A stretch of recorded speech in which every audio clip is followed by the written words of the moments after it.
ഞാൻ തോളി തട്ടിയപ്പോ എന്റെ തലയിൽ ചവിട്ടാൻ വരുന്നു.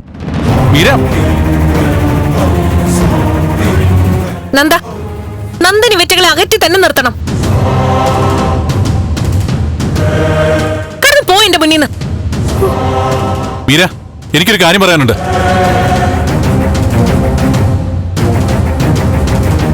ആദ്യം ഞാൻ നന്ദനോട് പറയാനുള്ളത് പറഞ്ഞോട്ടെ, പിന്നെ നന്ദൻ പറയുന്നതൊക്കെ ഞാൻ കേൾക്കാം.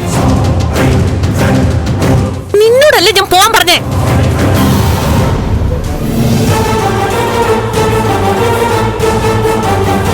എന്താ മോളെ, എന്താ ഒരു ബഹളം?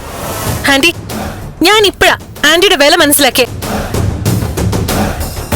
ആന്റി പറഞ്ഞതൊക്കെ അക്ഷരം പ്രതി ശരിയാ. എന്താ മോളെ? അടുക്കളയിൽ നിൽക്കേണ്ടവരെ അടുക്കളയിൽ തന്നെ നിർത്തണം. അതിനെ പിടിച്ച് സ്വീകരണ മുറിയിൽ ഇരുത്തിയ സ്വീകരണ മുറി അടുക്കളയാവും.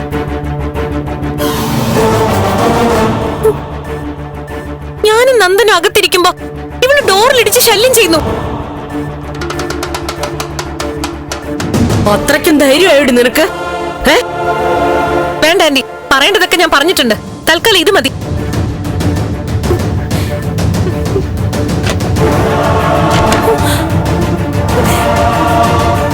മീര, എന്താ ഇത്?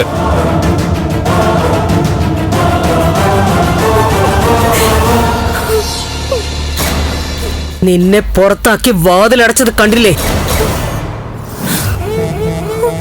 ഇനി ഇവിടെ നിൽക്കാതെ ഒന്നും മാറിപ്പോയിക്കൂടെ? മീര, നീ കാണിച്ച വളരെ ഓവറായി പോയി. നിനക്കെന്തോ പറയാനുണ്ടെന്ന് പറഞ്ഞോണ്ടാ ഞാൻ എല്ലാം കേട്ട് ക്ഷമിച്ചു തന്നത്. ഇല്ല, നീ എന്ത് ചെയ്യും?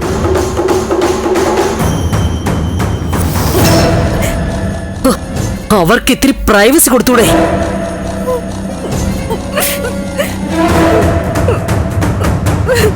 ഞാൻ അവളോട് പറഞ്ഞപ്പോ നീ എന്തിനാ എന്നോട് ചൂടാവുന്നേ? മീര, നീ മനഃപൂർവ്വം പ്രശ്നം ഉണ്ടാക്കാൻ വേണ്ടിയാണോ ഈ ഡ്രാമയൊക്കെ കാണിക്കുന്നേ? ഡ്രാമയോ? എനിക്ക് നിന്നോട് സീരിയസ് ആയിട്ട് സംസാരിക്കണം. എന്നാ സംസാരിക്കേ. പറയാം.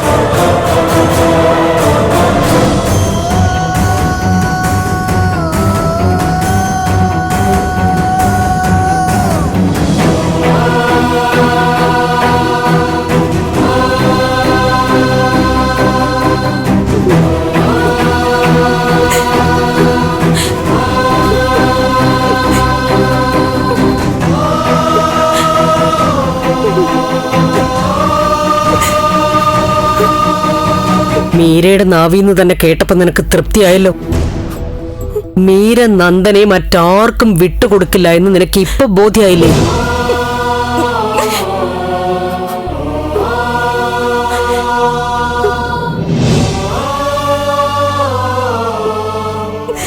ഇനിയും അവർക്കിടയിൽ കയറി ശല്യം ആവാതെ നിനക്കിവിടുന്ന് ഇറങ്ങിക്കൂടെ?